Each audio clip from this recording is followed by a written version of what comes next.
Ready Check Radio.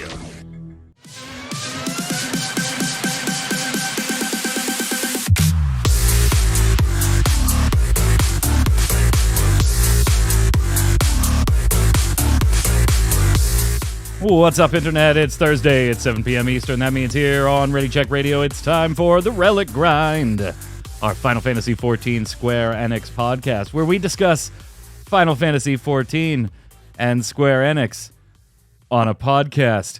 I'm your host, Mike Byrne, a.k.a. Magic Man, as always. We're doing the show live, twitch.tv/ReadyCheckRadio. We appreciate chat hanging with us live, ready to chime in with their opinions on everything we're going to be discussing today. If you're watching on YouTube or listening on iTunes or Spotify or any of the podcast platforms, thank you so much. We appreciate it. While you're there, give it a like, a subscribe, a thumbs up. Turn on those notifications and comment with your opinions. And head on over to ReadyCheckRadio.com if you haven't been there. All the shows, Relic Grind and Gaming Gumbo, all the backlog is available there. All the socials are there so that you can follow us and support us. But if you like what we do, most of all, bring a friend. Have them come hang out live or just sit and watch the podcast with you. Joining me to go over not a lot of Final Fantasy XIV, but a lot of Final Fantasy today is Mr. Chris Montoya, a.k.a. Tarkoth. What's up, boss? Greetings, programs. Man, what a busy week it's been for me personally, and I'm just really trying to figure out how I'm going to fit all the space for all this RPG goodness that we have got going on. We got Rebirth coming out, Grand Blue Fantasy, Dragon's Dogma 2. It looks like I maybe need to find some space for Starfield eventually. You know, it's a lot of stuff going on. Yeah, I haven't even touched Grand Blue Fantasy yet. I've been so fucking busy that I have not had a chance to even touch the damn thing yet. I can't wait. Yeah, you're right. It is a nice month for us RPG fans. Fans. Speaking of RPG fans, here's one from across the pond, Mr. Paul Berlin, a.k.a. Flynn. What's up, Flynn? Oh, I am doing well. I have finally got PS5. That was like his like first sound. It was like very Santa. He was like, oh. But yeah, P11 has finally down, and yes, so much RPG goodness. Yeah, there is. So much RPG, so little time. Yeah, that's the problem. I mean, one MMORPG that we talk about quite often on this show. We know it's going to be a little bit dry between now and spring on this front, so we kind of grab like one or two topics, maybe occasionally a few episodes here, and as we've done in the past, we'll grab we found it on Reddit, and we'll talk about some of the goofy posts and things like that. Because you need that filler stuff, right? It is the dead time, and it's especially dead right now, particularly if you weren't a huge Endwalker fan or a .1 through .5 fan, then it's really been dead for you. But we do have a little bit of news. So let's hit the 14 stuff first and get it out of the way. Sure. The Xbox beta now has a date. And it's not the accidental date in January, which we said wasn't going to be the date anyway, because we already knew it was going to be February based on some hints and some things they had said. Now the beta for the Xbox Series S and X edition of Final Fantasy XIV will officially kick off on February 21st, around midnight Pacific time. It could be a little later. Obviously, they run into some tech issues, stuff like that, and expect queues and server connection issues. I am sure all of the usual shenanigans will happen. Now, when that ends is a question mark, right? Because they're just going to roll straight from an open beta into the launch on the console. All of your progress will carry over. If you're creating a brand new account you've never played before, you can jump in the open beta and then just roll your progress straight into launch whenever that happens. There's no date. Of course, I'm sure they want to make sure, hey, everything's working, everything's good, everything's stable. We can go ahead and just call it launched now. I wouldn't expect, like, the game to disappear for a month and then come back. They're just, okay, tomorrow it'll launch. We'll be down for 24 hours and then it'll be back up and it's launched. Now, there is a couple caveats on this one, and some of them make a lot of sense, right? If you plan to link your accounts that you have now to be able to play on the Xbox as well, right? Like I play on PC and PlayStation. At some point, I'll add Xbox to there if I feel like buying more software. They encourage you to not do that. In fact, if you're going to be in the open beta, they really just want new accounts. Now, of course, that means you can go ahead and create a second account, right, under a different email or something like that. But they really want this to be for brand new accounts. Check out the open beta. Don't clog it with people that are already playing and are going to link accounts later and stuff like that. But if you really want to, fine. Spin up a second email Square Enix account and go ahead and jump in. Now, the open beta will be entirely free. You can just go in and play. And at launch, the game will still have its award-winning trial. That'll be free. But after that, if you want to play, just like the rest of us, you got to buy the game, you got to pay your sub. Cool. No problem. All in all, so far, guys, sounds pretty good, right? Like, I don't see anything wrong with this. If you take it just that, a little wrinkle that you may want to know about if you intend for the Xbox to be your primary platform of play. You got 20 different options to change in the menus. You will require some type of Xbox Game Pass subscription membership. It doesn't matter what one. You can have the lowest of the lowest ones. That's fine. Core, yeah. But you still got to pay for Core at minimum, in addition to buying Final Fantasy XIV and paying your Square Enix sub. Now, I've covered MMOs for a long time, guys, on MMO Bomb, right? And on Game Breaker and on a myriad of other places. And Xbox has always had this kind of back and forth where if the game is free to play, then for the longest time, it didn't matter. Xbox Gold back in the day was absolutely required for multiplayer stuff. Then they kind of eased up on that, and free-to-play games didn't require it, but games you paid for did require that you had Gold or Xbox Live Gold, whatever you had back in the day. So it's not surprising to see this, and there are other MMOs or massively multiplayer games in general on Xbox that also do require this as it is right now, so this isn't unique to 14. But what I think is a little unique and worth talking about, Tark, is that this is not required on the PlayStation version of 14. You don't have to sub to PS Plus and Final Fantasy to play Final Fantasy there. So it is a little bit of a difference. Maybe it'll matter, maybe it won't for most players. We'll talk about that in a second. But your initial reaction to this decision? I was actually completely shocked because I thought this was one of the big hangups for why it wasn't already on the platform for the last 8+ years. I thought the whole hangup, because you don't need PlayStation Plus for Sony, for PlayStation. PC's its own thing. I mean, Steam doesn't have a service, so you can just play it on Steam. PC. I always thought this was the big hang on why it wasn't there. They couldn't get past this hurdle. So when it was announced for Xbox, let me chime in. I don't mean to interrupt you here, but to Cal's kind of saying the same thing, and I want to address this quick. So wasn't this one of the previous sticking points? This and the Xbox only servers. If Microsoft has not let go of those requirements, why did Yoshi P finally say yes? And didn't they even make this exception for 11? They made a number of exceptions for 11 way back in the day on the Xbox 360. Like when it comes to consoles, that was the back in the day. You're right about what the hang-up is. You're wrong on who you're attributing it to. Sony was the one that had the stance of they did not like multiplayer in all aspects, not just MMOs. Across console platforms, and the public reason that they commonly gave when they talked about this was, well, we can ensure the safety of our servers.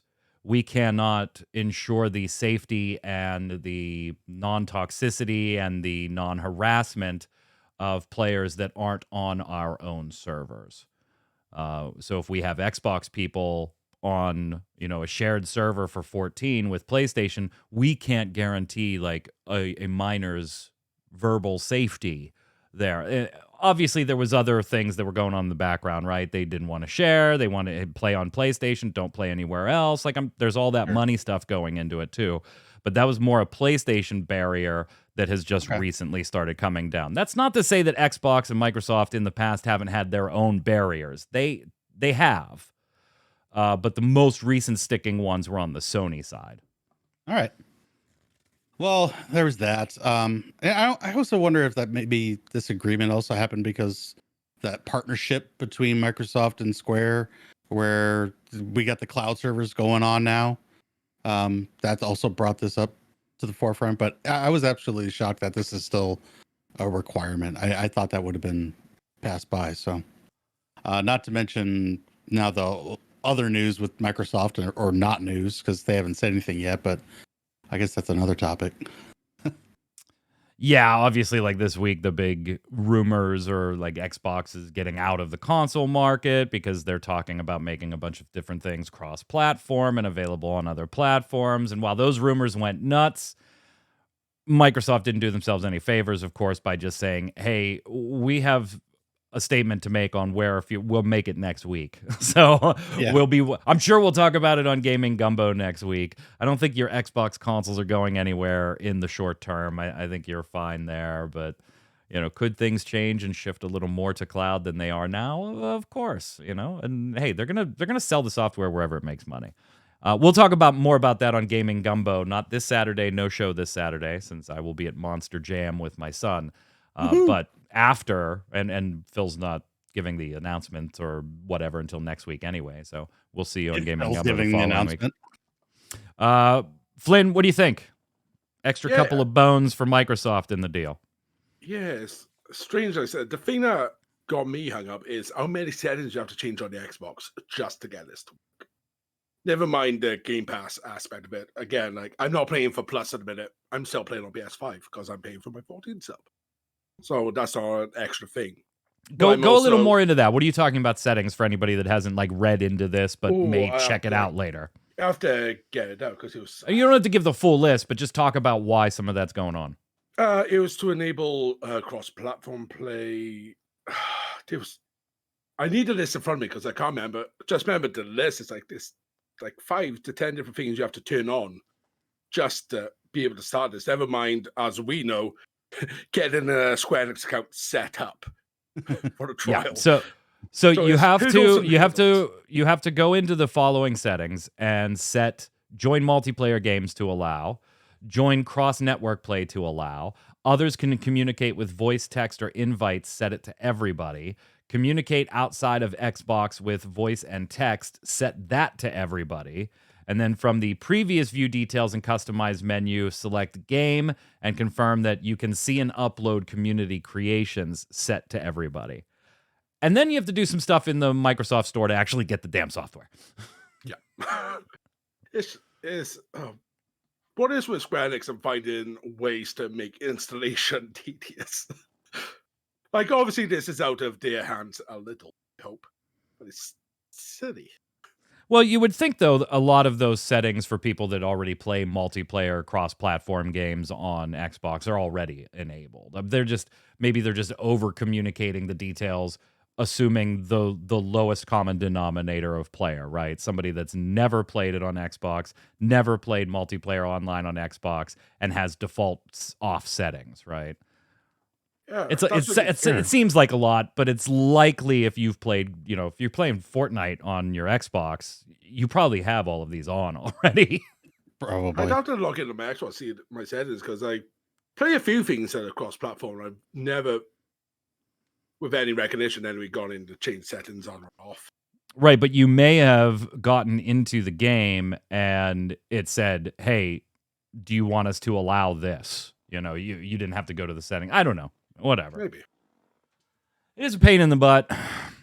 Going back, though, my question that I posed before that I said we'd get back to, while it does kind of suck, I do have to wonder what the level of impact is, right? Like, if you're playing on Xbox, the large portion of you, particularly if you're playing MMOs and multiplayer games, you already have Game Pass to some degree. Mine's currently baked in my ISP in most plan. cases. Yeah, in most cases, you probably already have this. Like, really, this is going to be an extra hit to somebody that's coming to Final Fantasy for the first time on this platform and hasn't used that platform for either Game Pass, just general game access, or specifically multiplayer paid buying games. And I feel like if you're in that bucket, you probably already have Game Pass. Probably. Maybe. Maybe? Question mark? I just don't know. Like, if this is like your MMO that you want to play, I don't know if this is the platform you want to play it on. Like, because if you're like, oh, I don't want to pay for the core. Oh, by the way, now you can't play 14 now. So, Well, like, we've kind of had that I would- discussion, oh, right? Yeah, We've kind of had that yeah. discussion in other places. Like, great, it's coming to a new platform. That's fantastic. But it also came out 10 years ago. Like, if you want to play Final Fantasy XIV, you probably already play Final Fantasy XIV somewhere. Does this 10 years later really add to the player base, or does it more probably just give people like us that already play an extra play option if we want to take it? Are they going to get new players? Yeah, and we've already admitted they probably will. But how big could that number really realistically be? I don't know. I don't think it could be all that big. Yeah, It will be I mean, interesting to see the numbers. Go ahead, Flynn. What's that? It'd be interesting to see what the numbers look like after the actual launch. What do you mean? They don't send us. They don't show us real numbers anyway. yeah, they're not going to show us real numbers. All we get is that 35 million adventurers. Yeah, cool. Thanks. We just track the Xbox achievements. Cool. That's how we'll find out. Well, but that still doesn't tell you anything, right? Because there are certain achievements that, although you may meet the requirements of, you got to go do something to trigger. Like, you don't just log in and have it go ba-ding, ba-ding, ba-ding, ba-ding, ba-ding, ba-ding, ba-ding, ba-ding. When you log in. Some of them will, yeah, but there's going to be a big number of trophies that you got to go do something. Whether that's defeat X boss again, or go log somewhere or talk to somebody. They're not all going to pop, so I don't know how reliable. I'm not debating that you can do it to get an idea, but that also really doesn't answer the question of, is that a new Xbox player or not, right? You know, it just tells you how many people played on their Xbox and got achievements. You know, if you, Tark, or I log in, we're going to get a bunch of achievements, running around and getting a bunch of triggers on stuff that we already have. Cool. We certainly are not a new Final Fantasy player. And the best they give us is, 30 million new adventurers. Cool. Of which is based on the number of accounts created, which would also include fucking bots. So, like, how meaningful is that number? Like, we're never going to know. Bots just this We're year never going to alone. know. Yeah, and you can bet that Microsoft and Square are going to advertise a number, no doubt. They're going to definitely, after full launch, hell, maybe even partway through the beta, advertise a number, whether it'll be the global X million adventurers or X million adventurers logged in via Xbox. 5 million adventurers. They won't have the word new there. Nope. Because they won't be telling us whether they're all brand new or not. But yeah, it's a weird little situation. I'm glad it's going to be available on all platforms. That's just good, I think, in general for gaming in most cases. But it's 10 years old now. Like, I feel like if you played it, you wanted to. You got it, and you why pay the extra $5? Like, or whatever it ends up being for whatever sub you pick. Yeah. Hey, don't forget to do your Valentine's event. It has kicked off. Are you done, Tark? Nope. I've been too busy with Eureka and Foamstars and Power Wash Simulator. Ugh. Oh, so no time for Valentine's yet. And it's Did just it an not emote. clean There's your no soul? minion, so it's whatever. There's a new emote. It's an emote. Did you do yours yet, Flynn? Enough to get the emote. So one quest. Yeah. Yeah. Like literally that's it. Literally, in and out. Did it before raid earlier today. Someone reminded me. If you want the emote, it's one quest. If you want the emote and the achievement, get ready for it. It's 2.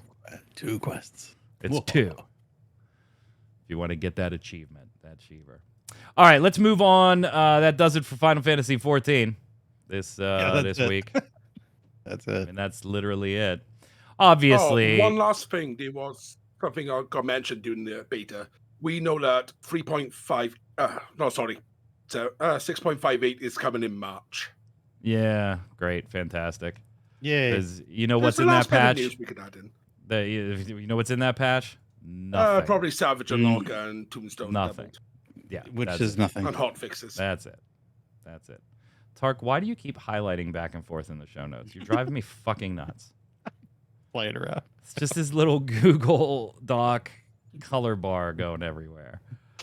And Flynn, your internet's crapping out today. You're like roboting a little.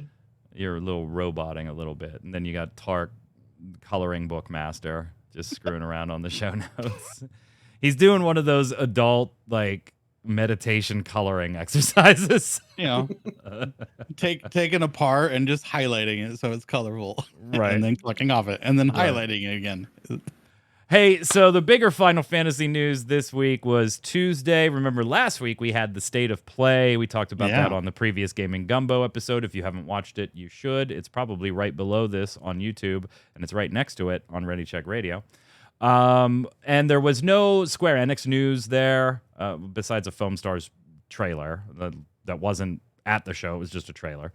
But that was because Final Fantasy VII Rebirth was getting its own State of Play this week, which it did. So I'm showing you some of that footage. If you want to go check it out, you can.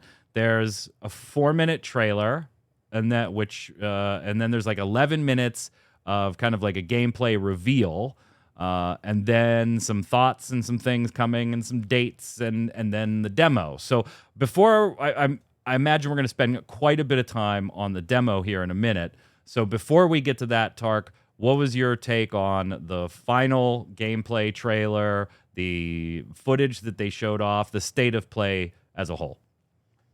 It's absolutely amazing. This game has got so much stuff in it. I can't even contain my excitement for when this launches. It's going to be amazing. Let's go. Kura says seeing Reno fight Cloud with his stun baton is always going to be wild to me, not gonna lie. True. Yeah, the trailers are looking great. I mean, the game's gorgeous. It's freaking gorgeous. We knew it was gonna be, right? You played the first one and it's just gonna get slightly better from there. It was absolutely gorgeous. But what'd you think of the overall presentation, Flynn? Was it worth its own State of Play since they sucked up about 20 minutes, 19 minutes, something like that? Yeah. I have conflicting feelings on it. I said to you a couple of weeks back when we didn't watch that trailer, me and Tak, I was worried they'd do a Kingdom Hearts 3 and show too much. And that's really how I felt with this. I thought about you because when I was watching it, because I remembered you saying that on the show. And I said, oh, come on, it's a trailer. They're not really going to spoil a lot in there. I watched the trailer and I was like, oh, shit, they're actually spoiling some shit in here if you know what to look for. The biggest one for me, I wish was after a surprise, is seeing Cicely and Gongaga. Being a huge Crisis Core fan and knowing her role doing that game, was like, why did you have to reveal it? The rest of it, fine. That's OG7, fine. Yeah, you're showing some bits. That's probably going to be our end game, but why reveal it? That would have been the craziest surprise to get to that section of the game. Just what? Yeah, there were quite a few little spoilers. I was like, well, I guess Flynn was right to be concerned. I was like, lucky I don't care about any of these. And it was me. I was like, come on. It's Final Fantasy VII Rebirth. One, what could they spoil that you don't know besides maybe something new, in which case, how are you going to know it's a spoiler? I watch that. I'm watching and I'm like, oh my God, Flynn's probably angry at this. I was more high, but I was like, why couldn't you hide these bits? The trailer was badass. I assume everybody's played the demo? Yeah. I was not going to, but then I was like, screw it. I'm going to do it. Man, that demo's so good. 6 hours of downloading for me. That demo's so big. That demo clocked in at 50 gigs. It's like 49.7 gigs. For a Yeah. demo. I managed so to get the- my download started at midnight. It had hit 2% an hour later. Oh, good lord! What kind of internet My you have over connection there? just plummeted because of how many people are trying to download. Oh, I was gonna say because like your side of the pond is known for better internet infrastructure than here in the UK, states, not and really. mine Like, was I've got a Okay. 36 meg connection if I'm lucky. yeah. I queued Whoa. Foamstars up for download so that I made sure I claimed that before I forgot, and then I queued this up, the demo up for that after this, and then I played Final Fantasy Theatrhythm while those two things downloaded, and like 40 minutes later I had both of them. I mean, I have a fiber optic connection, but yeah, I would have, man, 10% in an hour. That's rough. Yeah, That's so rough. I've got 2 years before I get at least 100 meg in my area, but I should be getting gigabits around the same time. But we'll see. Yeah, beautiful demo. There's two parts to the demo actually, but you only can play one right now. The second one will come out sometime before it launches on the 29th, so probably Yeah, like the week before. I'm letting you know now. That's I'm not playing any more demo.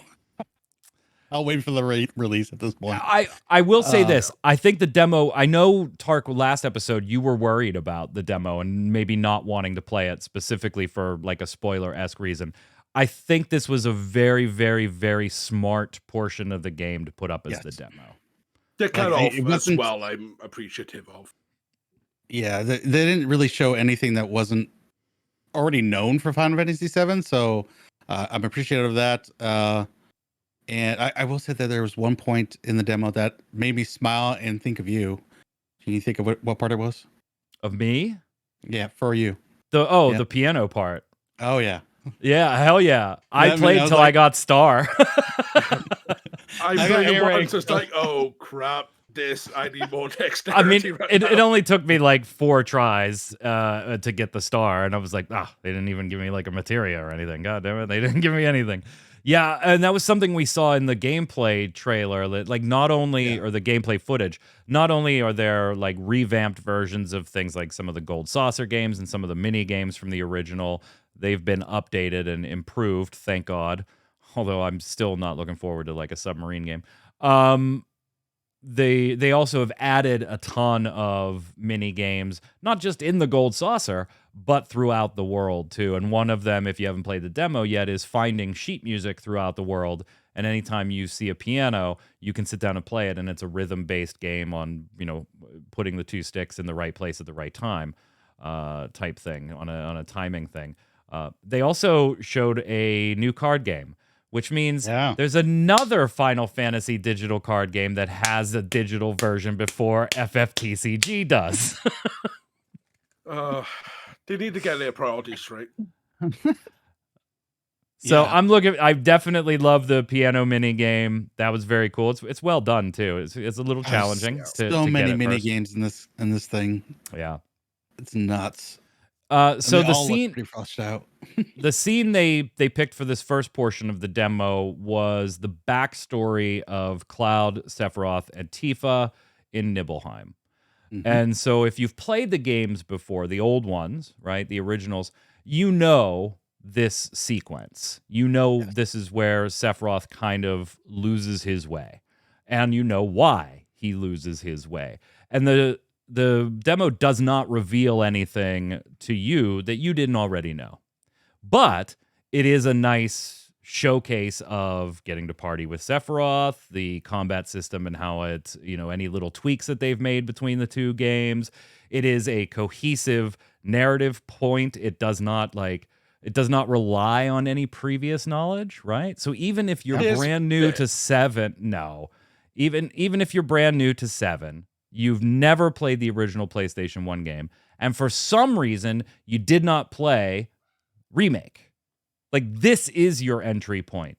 You can click on the story so far, 4 minutes later, play the Nibelheim sequence, and you will have not the best understanding. You're right, Flynn, not like the understanding of the minutia and the relationships yet, but you will totally understand what's going on in the demo and that you are being told this story of something that happened in the past and why somebody is a bad guy now when he sounds like a good guy.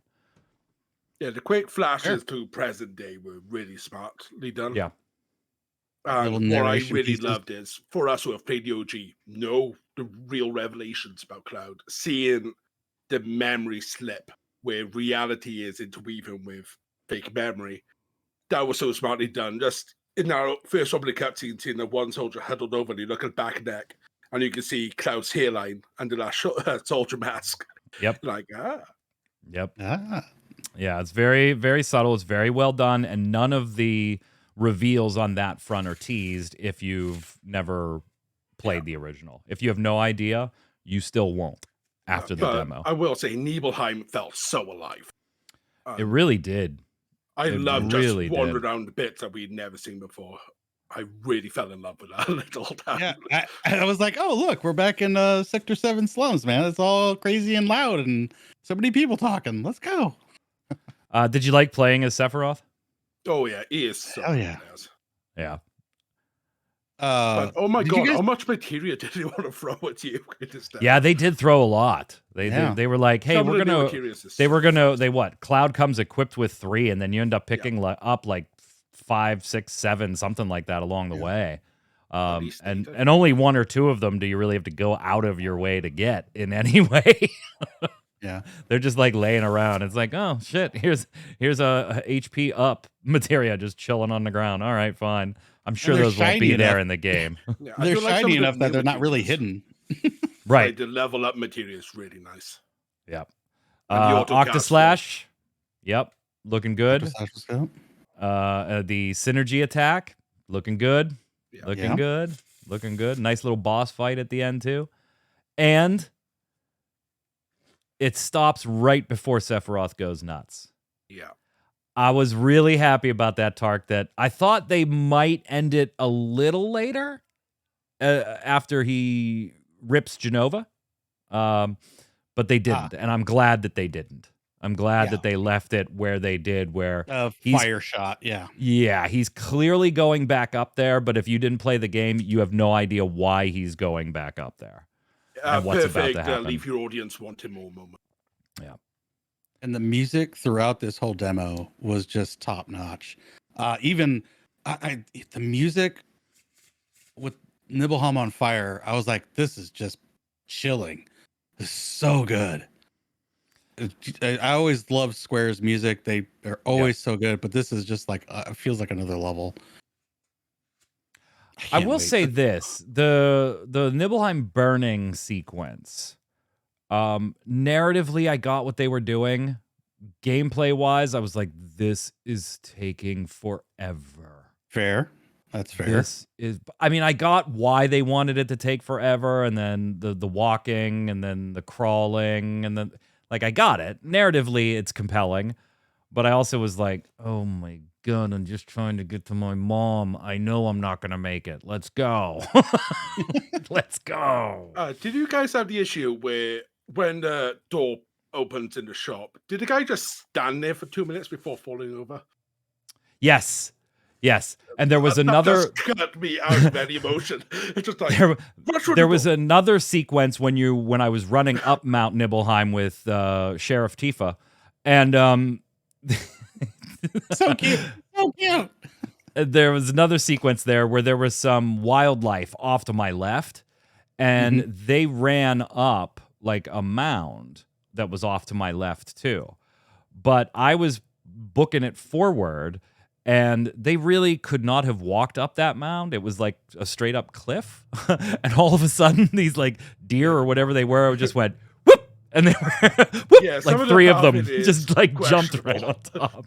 I've had it with party members as well, like diving off one of the side paths, and they just go whoop whoop. I'm just like, climbing okay, up- you're going 400 miles an hour. Climbing up a ladder, and then you turn, and then boop, everyone's just up there with you. Like, Yeah, okay, everyone well, just that's appears. In one sequence, I was climbing up the ladder, and the soldier had started climbing the ladder ahead of me. And so I started overlapping with him, and it just like phased him out into like a shadow. He was a transparency right underneath me as we both went up. And then there was another one, where I climbed up. Nobody was there, and then all of a sudden 3 people just like Star Trek phase in right next to me. Like, okay, here we go. Now we're going. All in all, though, it definitely leaves you wanting more. Oh, absolutely. The one thing I did you guys feel that the running around on the terrain was a little bit janky? Yeah. Like the skipping and kind of like herky jerkiness of it felt a little off. Yeah, I think there's probably a little, like, it doesn't quite know when to tell you can't do this or you have to jump to do this. You don't really have a jump button either. Yeah, so yeah, you do. You hold down circle. Yeah. As you run around, just but you just no can to control, so down circle and just keep running. Yeah, just hold it down and go, baby. I don't know what you're complaining about. Yeah, I do know what you're talking about though, where it was like there were also some areas where it looked to be like the exact same height as something I previously had just vaulted onto, and then it wouldn't let me vault onto it. So there's a lot of, I have a feeling this will be different in the game. There's a lot of invisible walling in the demo that I don't think is going to be there in the game. I think they just kind of want to keep you on track for the demo here and give you a couple pockets to explore. It's not that they've shut off all exploration, but there's just a couple little pockets to go explore. Yeah, it all depends if they did the Octopath treatment, where we have literally played the first hour and a bit of the game. Right. So it all I'm sure this is the opening of the game. Yeah, because we have got the option when we boot up the full game to continue from that save. Right. Yeah. Something interesting I want to show you from the end of the trailer here. You gotta look close. I did zoom in on this a little bit here in the shot, but I wanted to give you the full shot. This is the end of the trailer. And we're used to seeing this screen, PlayStation 5 exclusive. Now, this time, remember they tried to do the old rope-a-dope on us? Yes, they did. And they didn't get us. We said, Yoshi P, enough of the shenanigans when it came to 16 on PC. Yes. This one says, not available on other... formats. Yeah, thank you. On other formats until at least 5/29/2024. So don't expect to see it on PC or anywhere else until then. But what I thought was interesting was that's only 3 months after launch. It is. That's not 6. That's not 12. That's not end of the year. None of that. That's 3 months. How close is the PC port to already being finished, Tark? I would say pretty close. So I guess the question is it going to be Epic exclusive like Remake was? Or is it going to be available on any of your PC platforms of choice? Or Xbox, yeah. And you get there's a package deal. There's the twin pack on PlayStation. I don't see why that can't be done for Xbox. That would be awesome. And the new partnership between Square Enix and Microsoft. Yeah. But yeah, I thought it was interesting. Only 3 months. That doesn't mean we'll see something on the 29th or June 1st or something. But no, last time we had like 6, 9, and sometimes in the past we've had almost 12-month windows in these advertisements. This one I was like... At first, I thought it said 5/29/2025, and I was like, "Oh wow, that's slightly bigger than normal." And then I was like, "Oh, that's 2024. That's 3 months." Yeah, that's 3 months. They do say at least, so it could just be on the 29th of May is an announcement of another. Hey, I said we probably won't see anything on that day, but so why remake 7 besides the obvious, like a lot of people have been asking for it, and hey, it would make us a lot of money. Yeah, money. Yoshinori Kitase was actually asked about this by Eurogamer. Like, why remake this? And I want your takes on this, because what he said was, we talk about Final Fantasy as being a toy box.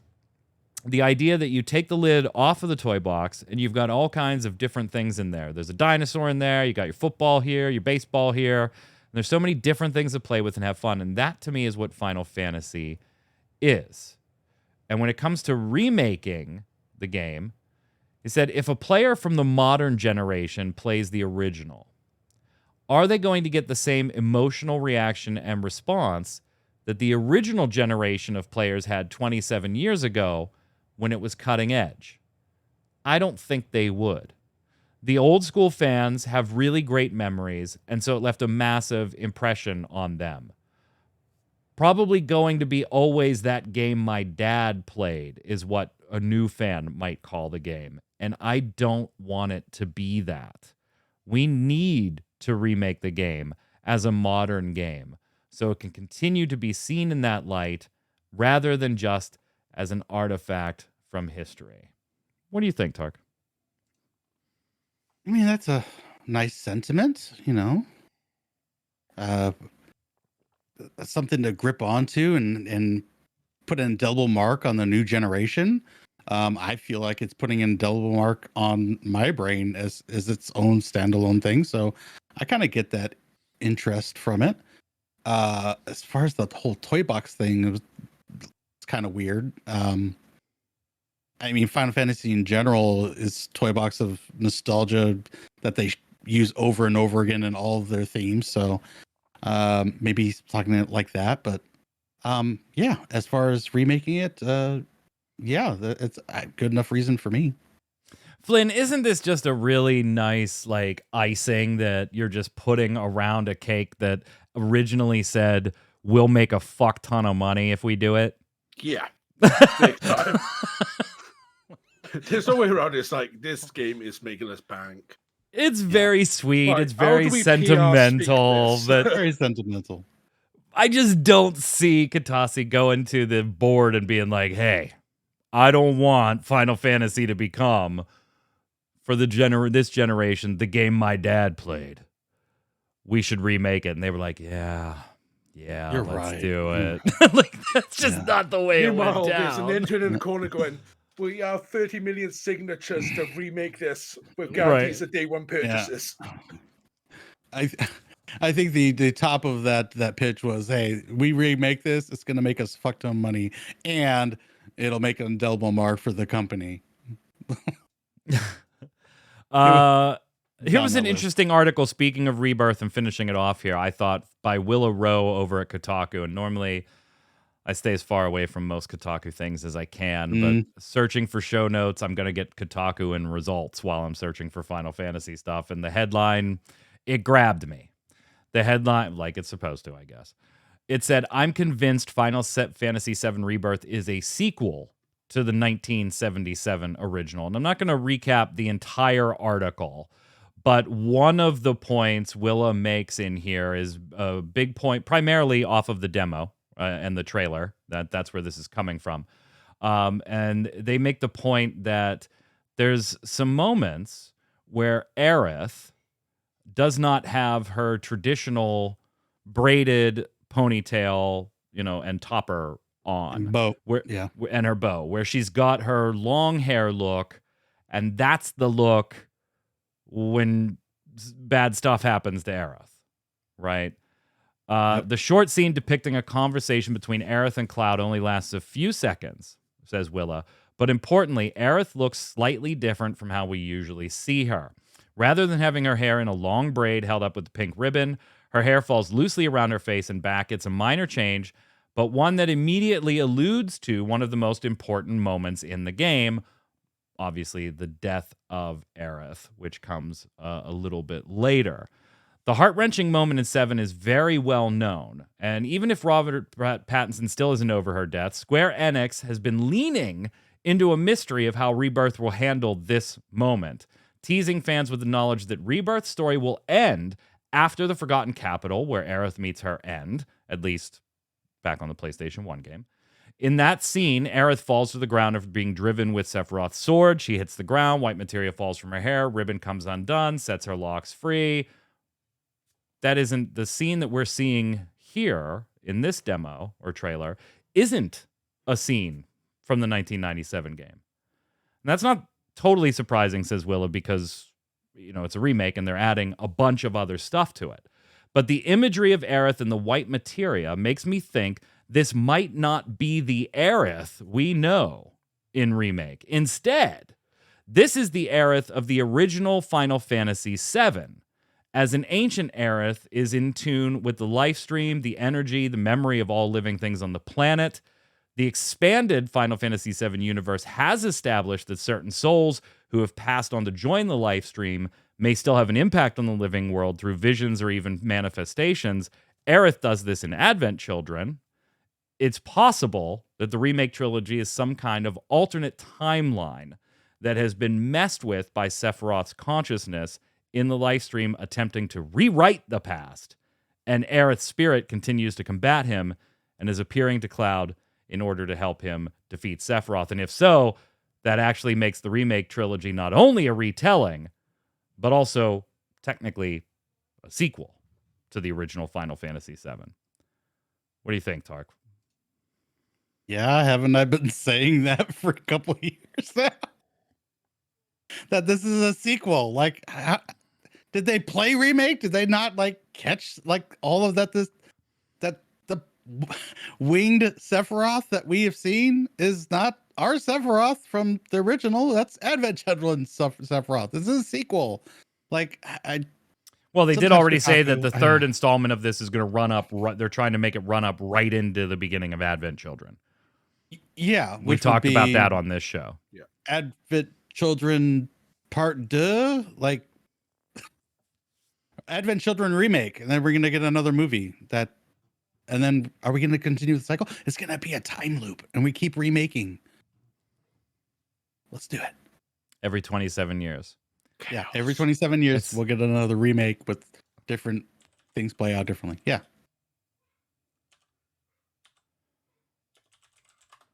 Flynn? So I want to bring up the trailer. There's two scenes in that particularly. One is that Aerith scene because Hamaguchi said a few years back that Aerith has kept the holy materia in her braided hair, which is why it was always braided. Hair down, hair out in the materia to Cloud. Obviously changes things up because that doesn't happen. And also the very start of that trailer, we have Zack with Aerith in what seems to be somewhere that's not the Forgotten City. And yeah, if this is the Advent Children, the idea that Sephiroth hasn't fully died at the end of 7 and can be reincarnated, as we saw in Kadaj, does it into that time warp theory that its consciousness and the time has gone back to the past. Same with Aerith, they're battling over it. So we could end up in a situation where Sephiroth is not wanting to kill Aerith to prevent holy materia being used, because that was what screwed his plan to begin with. It's certainly interesting to think about.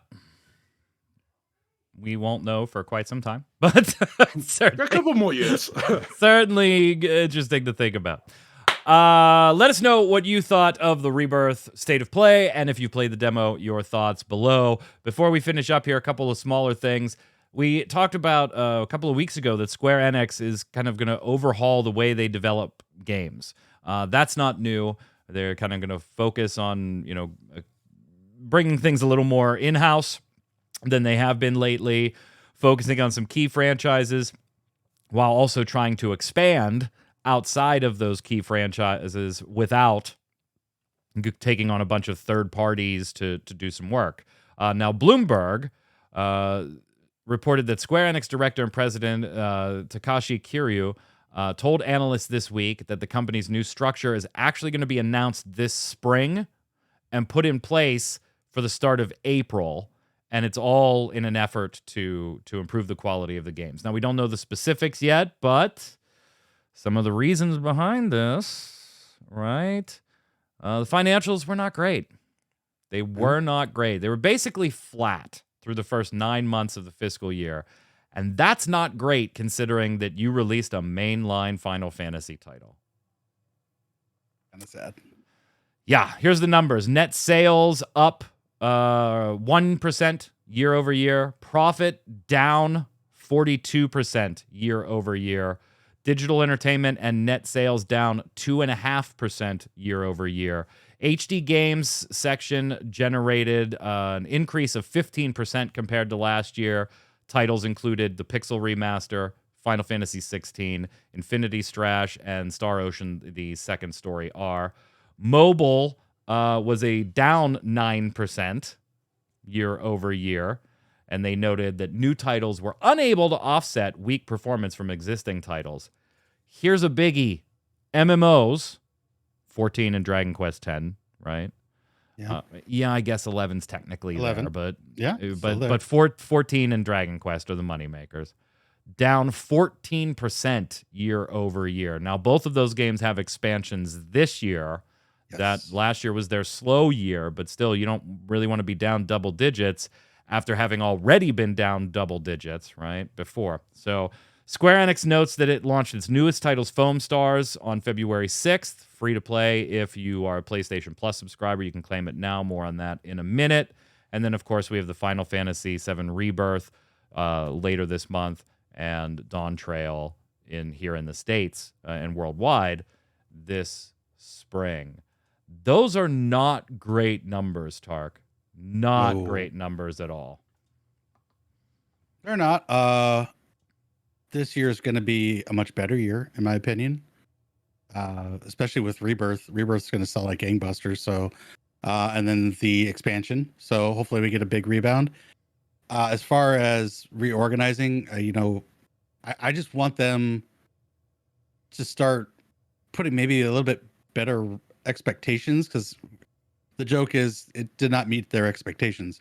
So they really need to get that in line with reality.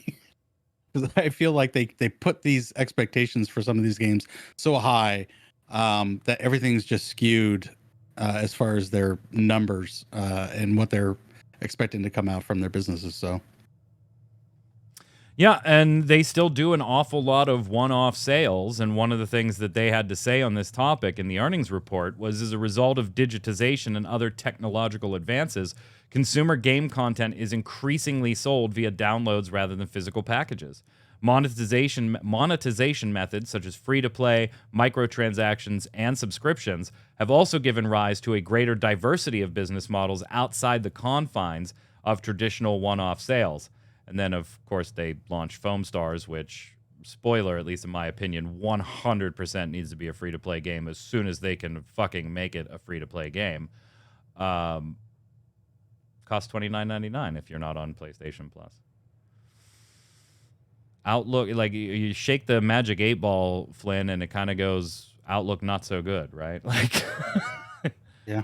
Unfortunately, I don't see a way this does it. Baron says, sounds like layoffs, sad. And I just don't see a way it doesn't result in some layoffs. They're contracting already, even with the staff that they had, and a relatively flat bottom line. It's not like they lost a ton of money, but it's flat overall. I still feel like if they're going to pull stuff internally, they're probably going to use less staff internally, too. Yeah, sounds about right. On the topic of Foamstars, have either of you jumped in? Not yet. My plus is run out. I'm waiting until I get paid. Gotcha. Hey, Tark, your plus ran out, but you know what? You can still play 14. Yeah, exactly. That's true. Couldn't do that on Xbox. PlayStation do what Xbox don't. Oh, yeah. I did download it. I did play it as promised. This is a game, while I find it's fun, like, I feel like you need your friends with you to play it to get the full breadth and enjoyment out of it. Like the also kind of sucks for you and the kids that there's no local co-op. Yeah, like I was like, there's no split screen. I can't play with my son. That sucks. I'll have him give it a try, see what he thinks. The tower defense mode, the solo mode is really boring. But playing with other people, the multiplayer version, it's awesome. There's a lot of different modes. I kind of like the 2v2 with friends on the outside of the arena, and you do rounds. I like that version the best as far as the multiplayer. The ducky mode, which is a payload mode, is frenetic. It's absolutely bonkers nuts. Moving the ducky payload. I do want to try that one. I have not tried that one. I have over half the achievements already. Nice. And that's not a boast. If you look at the achievements for this, they're total garbage. I actually don't even know if it has a plat. If I go back, I have to go back and look. Or maybe Flynn, you can look it up while we're chatting here since you didn't play it. I don't know if I don't think there's a plat. There's only 12 achievements. Literally 4 of them are to win a match in each of the 4 game modes. I didn't think so because there's only 12 achievements. All of the achievements could probably be gotten by most people in one play session, with the exception of so 11 out of 12 of them can be done probably in a play session or two. The last one is just to get your character to play level 25. That's going to take you a little bit of time. But literally 4 out of 12 are just win a match in each of the game modes. So you're stuck waiting on the bronze while you've got a gold, 2 silvers, and need to deal with bronze. It's fun. It's fun.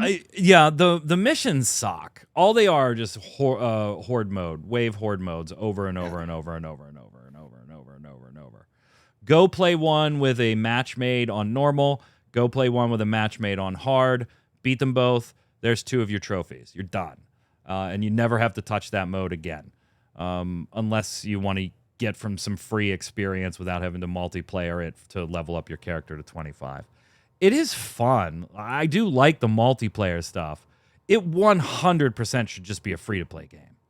Absolutely. It just should. It is full to the brim of every cosmetic you would expect. Yep. Cosmetics for your character, cosmetics for your foam surfboard, cosmetics for your player banner and your player icon and your emotes and your tags and your stickers and the radio and gallery scenes. Like, there's tons of collectible stuff, and it should be free to play. There is no local multiplayer, so yeah, get friends and play it, or queue up with strangers. Nobody's going to harass you. There's no text features or anything, so as long as you're not on headset, you're going to be fine anyway.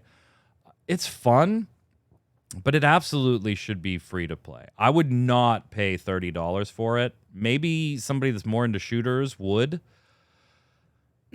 There are flaws, too. It is so slow between rounds. It takes forever for the intro screens to go by as the match is getting ready to start. And for you to get out of a match and back into your area where you can queue up again. Those and the missions, oh my God. That 1% that they said they used, AI, but it was 0.01%. I hope it was on the writing and voice acting, because they're both awful. are abysmal. Both are abysmal. In the opening cutscene, as soon as you boot the game up, literally within 5 lines of text in the subtitles, you have voiceover that does not match the text. Literally, right off the bat. The voice adding words, adding phrases, right off the bat. Probably the worst bubble soap puns. So bad. Make it stop. And the sad thing is, when you finish a wave of a mission, or the one mission, and you want to queue up for the other one, there is cutscenes for. They're not even cutscenes. It's just dialogue between like 2 story pictures. mode. It's like, yeah, you can't skip them. I know. You can't fucking skip them. Yeah. I got my character talking to some little girl about, what do you want to be when you grow up? I'm not sure. Does that make me weird? Well, this is the way when I grew up. And I'm like, oh my God, Titus, shut up. Let's go. Or Rave Breaker. Oh, I can't stand parties. I had a bad experience, so now I hate parties and party people. And I just won't want anybody to party. I'm like, oh my God. Yep. So I use one of the other heroes, and there's some dude just esports commentating me the entire fucking time. Anyway. Sounds like a time. It's fun. It needs to be free to play. If it was free to play, I wouldn't have any of these gripes. I'd be like, yeah, don't expect much from the AI and the voice acting. They're pretty bad. And the load times in between things, leaving to come back out of a match and go back into one, they could be a little annoying, but it's free. What do you want? That would have been my attitude. This is $30. If you even remotely looked at Splatoon and thought, that looks like fun, go play Splatoon. Yeah. I hate to... They said they didn't want to compare to that. They're going to get compared to that. Absolutely. And Splatoon is just better. It's just better. That's not to say that, Tark, you are absolutely right. The multiplayer and the modes are very fun. Even the team deathmatch mode, right? all your team's lives die, somebody becomes a star player, and as long as that star player is alive, you are still in the match. Get them to generate a star player and kill the star player, and you win. My very first match, I ended up being the star player, and we won, and I MVP'd that match. I was like, well, here's an easy shooter. If I'm MVP in my first time out, here's an easy shooter. And it is a lot of fun, and it is frenetic, and it is chaotic. But if I got to sit for 5 hours and play a shooter, I'm going to play Splatoon over this every single time. And that's why, to me, this has to be free to play soon. Has to be. Yeah, I agree. 2 little bits I'm going to give you. Tencent is killing a near mobile game that they were working on through a licensing deal with Square Enix. This, Square Enix's own near game is closing in March, mobile game. Tencent was working on one. They have axed it. And it wasn't because the game sucked. They actually really, really liked the game. They said that they had a playable internal demo. It had robust design in both story and combat. People were enjoying it. The reason they're canceling it is because they can't figure out a decent way to monetize it and actually make money. Lord. Part of that is licensing deals, right? Because they're a third-party company licensing the Nier property, and Tencent is trying to get away from that as much as possible. But yeah, and then what's going on with the Octopath Traveler there, Flynn? So, Kadokawa Corporation, or you guys might know, as the owners of the From Software team, they have acquired the developer team of Octopath Traveler. Spire. Which is a huge shame. Or Acquire. So Acquire Corp has gone into From Software. But it does seem like Square Enix still owns the trademark to the 2D HD stuff, though. Well, yeah, I mean, that was their tech for that. But that does mean we're done with Octopath Traveler, because I don't see Square Enix. I mean, they're already contracting internally, right? We just talked about that. But this, I would believe, would make a contract a little more expensive now, too. Your owner would probably be asking for a little more of the pie now that they've bought the company. So I think we're done on the Octopath Traveler front. Which is if I had to guess right now. Huge shame. Let's slide over and do Love It or Leave It.